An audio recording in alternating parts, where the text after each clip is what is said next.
दोस्तों कहते हैं प्यार में सब जायज है, लेकिन जो ये कहते हैं वो ये नहीं बता पाते कि अपने प्यार के लिए किसी की जान ले लेना किस हद तक जायज है। भारत के इतिहास में कुछ इसी तरह एक दर्दनाक मर्डर को अंजाम दिया गया था। मर्डर भी कोई आम इंसान का नहीं, बल्कि उस इंसान का जिसने लगातार 8 सालों से इंडियन बैडमिंटन चैंपियनशिप में अपना नाम किया था। वो इंसान जिसने इंडिया में बैडमिंटन को एक टॉप लेवल तक पहुंचाया था। वो इंसान जिसके जाने के बाद इंडिया में उसके नाम से एक चैंपियनशिप अनाउंस हुई थी। ऐसे brilliant badminton player Syed Modi को एक लव ट्रायंगल के चलते मौत के घाट उतार दिया गया। अब क्या है पूरी कहानी, जानते हैं आज के एपिसोड में। इस दिल दहला देने वाली कहानी को सुनने के लिए अंत तक हमारे साथ बने रहिए। तो शुरू करते हैं पहले चैप्टर से, उनकी अर्ली लाइफ से। Chapter 1, early life.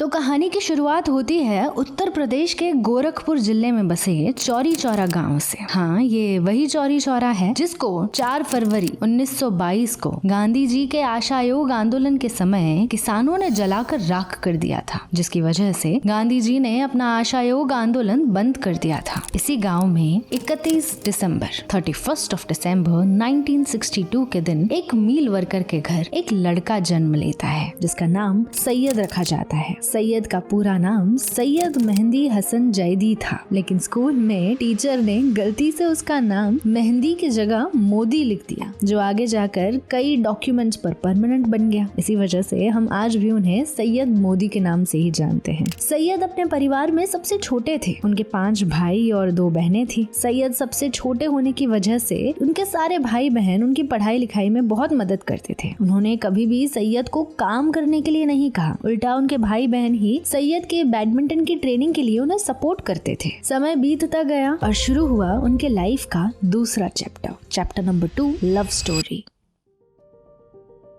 अपने करियर में सैयद ने 14 साल की उम्र में ही सबसे पहली जूनियर नेशनल बैडमिंटन चैंपियनशिप जीती थी, जिसके बाद वो 1976 में पुष्प कुमार भंडारी के देखरेख में अपनी बैडमिंटन की प्रैक्टिस करने लगे थे। इसी बीच एक टूर्नामेंट के दौरान उनकी मुलाकात उनके जैसी ही एक बैडमिंटन प्लेयर अमिता कुलकर्णी से हुई। अमिता महाराष्ट्र की रहने वाली थी और एक रिच फैमिली बैकग्राउंड से उनका ताल्लुक था। एक मॉडर्न रिच फैमिली में पली बड़ी अमिता अब रोज सैयद से मिलने लगी थी। इन मुलाकातों का असर दोनों पर हुआ और दोनों ही एक दूसरे के प्यार में पड़ गए। धीरे धीरे उनका ये प्यार बढ़ता चला गया। इसी दौरान 1980 में सैयद ने नेशनल चैंपियनशिप जीती, जिसके बाद सैयद को डिपार्टमेंट ऑफ स्पोर्ट्स के रिकमेंडेशंस पर रेलवेज में नौकरी मिल गई और उसकी पोस्टिंग पास ही के गोरखपुर स्टेशन पर हुई। अब भैया हमारे सैयद के दोनों हाथ घी में और मुंह कढ़ाई में था, क्योंकि अब उसे नौकरी भी मिल गई थी। नेशनल लेवल पर वो एक चैंपियन भी बन चुका था और अब वो अमिता से शादी करने जा रहा था। मगर लव स्टोरी में ट्विस्ट ना हो तो वो लव स्टोरी ही कैसी। दोनों ने ही जब अपने अपने फैमिली को उनके प्यार के बारे में बताया तो दोनों की फैमिलीज की तरफ से ही इस रिश्ते को सपोर्ट नहीं मिला। इसकी वजह ये भी थी कि दोनों का रिलीजन अलग अलग था। अमिता एक हाई प्रोफाइल फैमिली से आती थी, उसके माँ बाप काफी अमीर थे। वहीं हमारा सैयद एक मिडिल क्लास फैमिली से बिलोंग करता था, ना ही वो ज्यादा अमीर था। सैयद के फैमिली के मुताबिक दोनों की ये शादी अलग अलग रिलीजन के होने की वजह से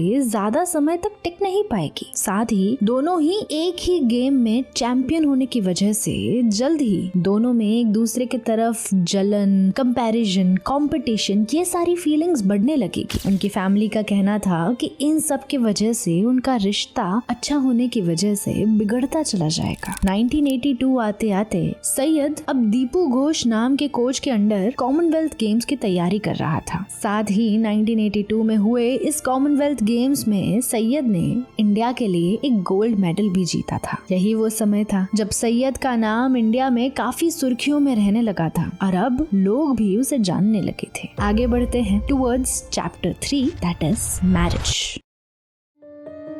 4 साल की लव स्टोरी और पेरेंट्स के डिस्कशन के बाद सैयद और अमिता दोनों ने कोर्ट मैरिज करने का फैसला कर लिया। भले ही दोनों की फैमिलीज नहीं मान रही थी, भले ही दोनों की फैमिलीज कह रही थी कि ये शादी लंबे समय तक नहीं टिकेगी, भले ही सब ने उनके प्यार पर डाउट किया, क्वेश्चंस उठाए, मगर उन दोनों के लिए उनका प्यार ही असली था, सच्चा था। तो फिर बस प्यार किया तो डरना क्या। दोनों ने कोर्ट मैरिज कर ली और इसी तरह ईयर 1984 में दोनों ने मिलकर कोर्ट मैरिज की थी और सैयद के जीवन में अमिता आ चुकी थी, वो भी परमानेंटली। हालांकि शादी के कई सालों बाद भी उन्हें कोई बच्चा नहीं था और उन्हें चाहिए भी नहीं था, क्योंकि देखो ना, दोनों ही अपने करियर में पीक पर थे और अभी अभी तो उनकी गाड़ी ने रफ्तार पकड़ी थी। ऐसे में वो नहीं चाहते थे कि कोई बच्चा हो जिसकी वजह से उनके करियर पर कोई भी असर पड़े। साथ ही दोनों को कई बार टूर्नामेंट्स खेलने के लिए हफ्तों तक बाहर दूसरे शहरों में, दूसरे देशों में रहना पड़ता था। तो ऐसी स्थिति में उनके बच्चे का देखभाल कौन करता। लगातार 8 बार चैंपियन रह चुके सैयद मोदी अपने करियर के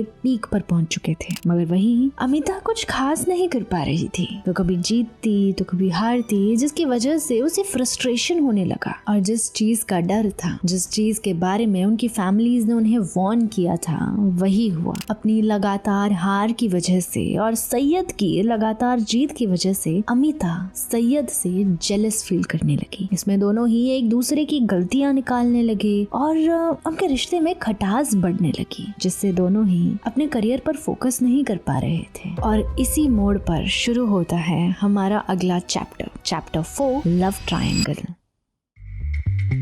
इसी दौरान एंट्री होती है इस कहानी के विलन की। एक हाई प्रोफाइल पार्टी में अमिता संजय सिंह नाम के एक इंसान से मिलती है। दरअसल संजय सिंह अमेठी के एक पावरफुल लीडर हुआ करते थे। साथ ही वो तत्कालीन प्राइम मिनिस्टर राजीव गांधी के क्लासमेट भी थे। इतनी बड़ी हस्ती से मिलने के बाद अमिता काफी प्रभावित हो गई। धीरे धीरे उनकी ये मीटिंग्स बढ़ने लगी। अमिता अब संजय की तरफ अट्रैक्ट होने लगी थी और एक बीवी और 2 बच्चों का बाप संजय सिंह, वो भी अमिता से प्यार करने लगा था। उनकी इस दोस्ती से प्यार में बदल चुकी लव स्टोरी के बारे में अमिता रोज अपनी डायरी में लिखा करती थी। उसकी इस डायरी लिखने के पीछे एक और कारण भी था। अमिता और सैयद के बीच चल रही इस पूरे अनबन का वो बदला लेना चाहती थी, इसीलिए वो जानबूझकर संजय सिंह के बारे में अपनी डायरी में लिखा करती थी। वो जानती थी कि सैयद उसकी डायरी पढ़ेगा, बल्कि वो चाहती थी कि सैयद उसकी डायरी पढ़े और संजय सिंह और उसके बारे में जान पाए। और वही हुआ। एक दिन जब अमिता घर से बाहर गई हुई थी, उसी दौरान सैयद ने उसकी डायरी पढ़ ली। डायरी में उसने जो भी उन दोनों के बीच चल रहा था, संजय सिंह और अमिता की पूरी लव स्टोरी के बारे में पढ़कर सैयद के मन में बहुत ठेस पहुंची।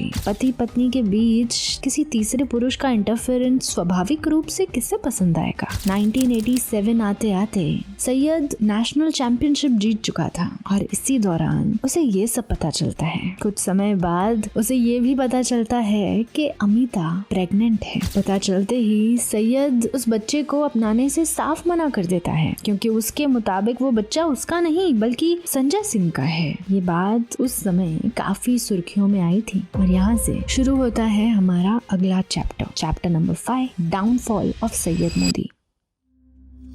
एक के बाद एक गहरे झटकों से सैयद पूरी तरह से टूट चुका था, जिसका नतीजा ये हुआ कि लगातार 8 साल से चैंपियनशिप जीतने वाला सैयद अब इस तरह खेल रहा था मानो उसे बैडमिंटन खेलना आता ही ना हो, मानो वो कोई नौसिखिया हो। और इसी के साथ सैयद का डाउनफॉल शुरू होता है। इन द ईयर 1988 अमिता एक बच्ची को जन्म देती है, जिसका नाम वो आकांक्षा रखती है। बच्ची को लेकर खुशी के बजाय मातम छाया हुआ था, क्योंकि सैयद उसे एक्सेप्ट करने के लिए तैयार ही नहीं था। इसलिए अमिता उस बच्चे को लेकर अपनी माँ के पास छोड़ देती है। इन्हीं सब घटनाओं से उभर कर सैयद फिर से अगले चैंपियनशिप की तैयारी शुरू कर देता है। लेकिन उसे कहाँ पता था कि जहाँ एक तरफ सैयद अपने चैंपियनशिप की तैयारी कर रहा था, वहीं दूसरी तरफ कुछ लोग उसे हमेशा के लिए मिटाने की तैयारी कर रहे थे। और इसी तरह आते हैं हम हमारे अगले चैप्टर पर, चैप्टर 6, लास्ट डे। आखिर वो बदनसीब दिन आ ही गया। 28 जुलाई 1988 सैयद चैंपियनशिप के प्रैक्टिस के लिए हमेशा की तरह केडीसी स्टेडियम पर जाता है। प्रैक्टिस खत्म हो जाने के बाद सैयद स्टेडियम के बाहर निकलता है। स्टेडियम के बाहर ही कोने में एक जूस की दुकान थी, जहां बैठकर सैयद हमेशा जूस पीता था। हर रोज की तरह उस दिन भी स्टेडियम से बाहर आकर जूस की दुकान की तरफ बढ़ रहे सैयद की जिंदगी अब बस कुछ पलों की ही मेहमान थी। जैसे ही सैयद जूस की दुकान तक पहुंचता है, वैसे ही उस दुकान के सामने एक मारुति कार आकर खड़ी हो जाती है। कार से 2 आदमी निकलते हैं और अपनी बंदूक से सामने खड़े सैयद पर 5 राउंड फायर करते हैं। दिन दहाड़े भारत के सबसे बेहतरीन खिलाड़ी को हमेशा के लिए मिटाने की साजिश कामयाब हुई थी। इस हमले में सैयद को 5 बुलेट्स लगी हैं। हमले के बाद आसपास के लोग उसे हॉस्पिटल ले जाते हैं, लेकिन वो रास्ते में ही अपनी सांसों से जंग हार जाता है। उसकी मौत हो जाती है। रोज की तरह अगले दिन भी इंडिया के हर अखबार में सैयद की फोटो तो छपी थी, मगर इस बार उसकी जीत की नहीं बल्कि उसकी आखिरी फोटो। मामला हाई प्रोफाइल होने की वजह से पुलिस ने इस केस को सीबीआई को सौंप दिया, जिसके बाद सीबीआई सैयद के रिलेटिव्स, फ्रेंड्स और घर वालों से पूछताछ करती है। साथ ही सैयद के घर में तहकीकात शुरू होती है और उस समय पुलिस को अमिता की डायरी मिल जाती है, जिसमें अमिता और संजय सिंह के रिश्ते के बारे में लिखा हुआ था। और यहाँ से शुरू होता है हमारा आखिरी चैप्टर, अनजस्टिस।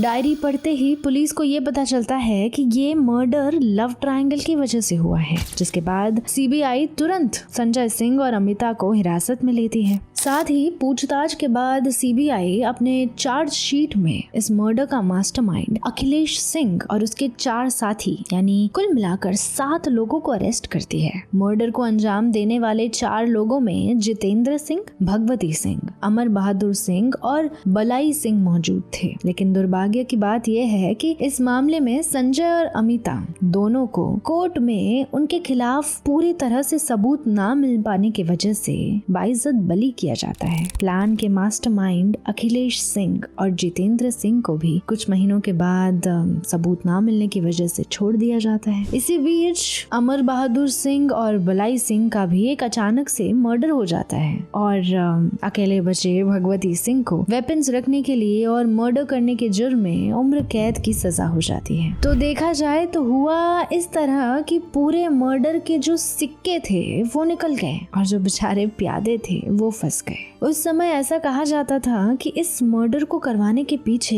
किसका हाथ है, ये बात सबको पता है सिवाय हमारे मासूम कोर्ट के। न्याय के देवता ने अपने आंखों पर पट्टी जो बांध रखी थी। कई लोगों का ये आरोप है कि इस केस को दबाने के लिए सरकार के कुछ पॉलिटिशियन द्वारा भी काफी कोशिश की गई थी। मामला ठंडा होते ही 1995 में अमिता और संजय सिंह ने शादी कर ली थी। संजय सिंह अपनी पत्नी को डिवोर्स दे देता है और अमिता की बेटी को अडॉप्ट कर लेता है। आगे चलकर संजय सिंह के साथ अमिता भी पॉलिटिक्स में कदम रख लेती है। दोस्तों, एक होनहार खिलाड़ी को पहले अपने प्यार में फंसाकर शादी करने के बाद उसके करियर के साथ साथ उसकी जिंदगी को खत्म कर देने वाली अमिता, क्या उसको उसके किए की सजा मिली कभी? क्या सच में सैयद के साथ इंसाफ हुआ? ऐसे कई सवाल आज भी सोचने पर मजबूर कर देते हैं। आपकी इस बारे में क्या राय है, हमें कमेंट सेक्शन में जरूर बताइएगा। इस कहानी के अंत तक हमारे साथ बने रहने के लिए धन्यवाद।